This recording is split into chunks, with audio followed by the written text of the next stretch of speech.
Hormuz കടലിടുക്ക് അടച്ചതോടെ ചരക്ക് നീക്കം പ്രതിസന്ധിയിലായി വമ്പൻ ഷിപ്പിംഗ് കമ്പനികൾ വിഴിഞ്ഞത്തേക്ക്. 10-ലേറെ കമ്പനികളാണ് മദർഷിപ്പിൽ നിന്ന് കണ്ടെയ്നർ നീക്കത്തിന് വിഴിഞ്ഞത്തെ അദാനി തുറമുഖത്ത് അനുവാദം തേടിയത്. അതായത് ഹോർമുസിലെ പ്രതിസന്ധി ഇപ്പോൾ അനുഗ്രഹമാകുന്നത് നമ്മുടെ വിഴിഞ്ഞം തുറമുഖത്തിനാണ്. 300ഓളം രാജ്യാന്തര കപ്പലുകളാണ് യുദ്ധം തുടങ്ങിയ ശേഷം വിഴിഞ്ഞത്ത് വന്നുപോയത്. പശ്ചിമേഷ്യൻ യുദ്ധത്തിന്റെ കെടുതിയിലാണ് ലോകം മുഴുവൻ. പക്ഷേ ആ യുദ്ധം കൊണ്ട് പാചകവാതകമില്ലാതെ നമ്മുടെ നാട്ടിലെ നാടൻ തട്ടുകടകൾ വരെ വലിയ ദുരിതത്തിലായിരിക്കുമ്പോഴും യുദ്ധം കൊണ്ട് കോളടിച്ച ഒരു മേഖലയുണ്ട്. അവിടെയാണ് ഞാനിപ്പോൾ ഉള്ളത്. മറ്റെങ്ങുമല്ല, വിഴിഞ്ഞം രാജ്യാന്തര തുറമുഖം. ഈ തുറമുഖത്തേക്ക് ഹോർമുസ് കടലിടുക്ക് അടച്ചതിനെ തുടർന്ന് ലോകത്തെ വൻകിട ഷിപ്പിംഗ് കമ്പനികളുടെ കപ്പലുകൾക്ക് യാത്രാപഥം കൃത്യമായി സുഗമമല്ലാത്തതിനാൽ ചരക്ക് നീക്കത്തെ കാര്യമായി തന്നെ ബാധിച്ചിരിക്കുന്ന ഒരു സാഹചര്യമുണ്ട്.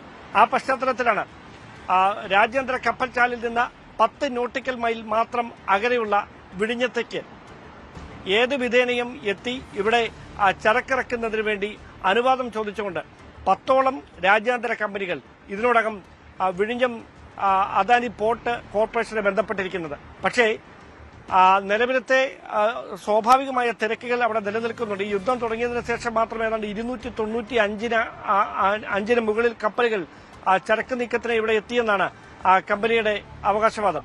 അതിൽ തന്നെ ഏതാണ്ട് 18 ലക്ഷത്തിന് മുകളിൽ കണ്ടെയ്നറുകൾ ഇവിടെ ഇറക്കിക്കഴിഞ്ഞു.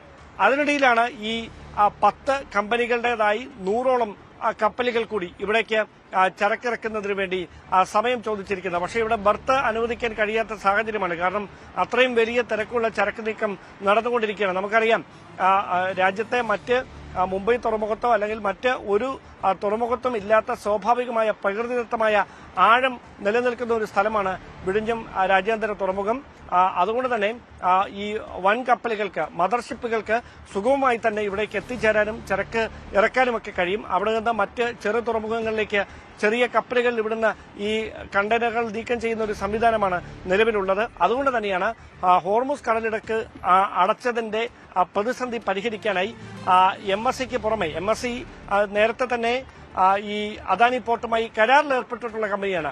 ഹ്യുണ്ടായി ഉൾപ്പെടെയുള്ള മറ്റ് പ്രധാനപ്പെട്ട ഷിപ്പിംഗ് കമ്പനികളുടെ മദർഷിപ്പുകൾ ഇവിടേക്ക് എത്തിക്കുന്നതിനാണ് അവർ അനുവാദം ചോദിച്ചിരിക്കുന്നത്. പക്ഷേ നിലവിലെ സാഹചര്യത്തിൽ ഈ കപ്പലുകൾക്ക്, ഇങ്ങനെ അനുവാദം ചോദിച്ചിരിക്കുന്ന എല്ലാ കപ്പലുകൾക്കും ഇവിടെ ചരക്കിറക്കാൻ അനുവാദം കൊടുക്കാൻ കഴിയാത്തൊരു സാഹചര്യമാണ്. കാരണം ഇവിടുത്തെ ബർത്തിന്റെ പരിധി, ആ ശേഷിക്ക് ഉൾക്കൊള്ളാൻ കഴിയുന്ന അത്രയും കപ്പലുകൾ നേരത്തെ തന്നെ ഇവിടെ സ്ലോട്ട് കാത്തു കിടക്കുകയാണ്. അതിനിടയിൽ പുതിയ കപ്പലുകൾക്ക് ഇവിടെ ചരക്കിറക്കാൻ അനുവാദം കൊടുക്കാൻ കഴിയുന്നില്ല എന്നാണ് അധികൃതർ തന്നെ വ്യക്തമാക്കുന്നത്. എന്തായാലും വിഴിഞ്ഞം തുറമുഖത്തേക്ക് ഈ തിരക്ക് ഇങ്ങനെ അഭൂതപൂർവമായി വർദ്ധിച്ചു വരുന്നത് അത് രാജ്യാന്തര തലത്തിൽ തന്നെ നേരത്തെ അതിന്റെ പ്രകൃതിദത്തമായ ആഴം കൊണ്ടൊക്കെ ലോക ശ്രദ്ധ പിടിച്ചുപറ്റുന്ന തരത്തിലേക്ക് എത്തിയതാണ്. ഇപ്പോൾ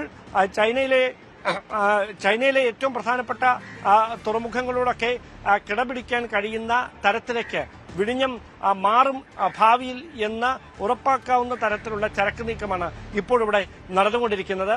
എന്തായാലും വലിയ പ്രതീക്ഷയോടെയാണ് ഈ തുറമുഖ വകുപ്പ് അധികൃതരും അതോടൊപ്പം വിഴിഞ്ഞം പോർട്ടും ഇപ്പോഴുണ്ടായിരിക്കുന്ന ഈ വലിയ തിരക്കിനെ അല്ലെങ്കിൽ വലിയ ഡിമാൻഡിനെ നോക്കിക്കണ്ട്. കാരണം ലോകത്ത് വീണ്ടും പ്രധാനപ്പെട്ട തുറമുഖങ്ങളിലൊക്കെ വിഴിഞ്ഞം ഒരു ചർച്ചാ വിഷയമായി മാറിയിരിക്കുകയാണ്. അതിന്റെ സ്വാഭാവികമായ പ്രകൃതിദത്തമായ ആഴം എത്ര വലിയ കപ്പലുകൾക്കും ഈ തീരത്ത് സുഗമമായി അടുത്ത് ചരക്കിറക്കി മടങ്ങിപ്പോകാൻ കഴിയുന്ന ഒരു പ്രധാനപ്പെട്ട സവിശേഷത. അതിനോടൊപ്പം ഓരോ ദിവസവും ഏതാണ്ട് 200ഓളം കപ്പലുകൾ അങ്ങോട്ടും ഇങ്ങോട്ടും പോകുന്ന രാജ്യാന്തര കപ്പൽചാലിൽ നിന്ന് വെറും 10 നോട്ടിക്കൽ മൈൽ മാത്രം അകലെയുള്ള വിഴിഞ്ഞം തുറമുഖം അതിന്റെ സ്വാഭാവികമായ സവിശേഷതകൾ കൊണ്ട് തന്നെ ലോകത്തിന്റെ ശ്രദ്ധ നേരത്തെ പിടിച്ചുപറ്റിയതാണ്. അപ്പോഴാണ് ഈ ഹോർമുസ് കടലിടുക്ക് അടച്ചത് മൂലമുണ്ടായ വലിയ തിരക്ക്, വലിയ ആവശ്യകത അത് ചരക്ക് നീക്കത്തിന് വിഴിഞ്ഞത്തിന് വീണ്ടും ഡിമാൻഡ് കൂട്ടുന്ന തരത്തിലേക്ക് കാര്യങ്ങൾ എത്തിച്ചിരിക്കുന്നത്. എന്തായാലും വിഴിഞ്ഞം വലിയ പ്രതീക്ഷയോടെ കാത്തിരിക്കുകയാണ്. ഇതിലും വലിയ ഒരു വികസന പാന്താവിലേക്കുള്ള വഴിത്തിരിവായി നിലവിലെ സാഹചര്യങ്ങൾ മാറുമെന്ന പ്രതീക്ഷയിൽ ക്യാമറമാൻ അരുൺ പാലോടിനൊപ്പം ഡാൻ കുര്യൻ, ന്യൂസ് 18. കൂടുതൽ വാർത്തകൾക്ക് news 18 Keralam YouTube channel subscribe ചെയ്യുക.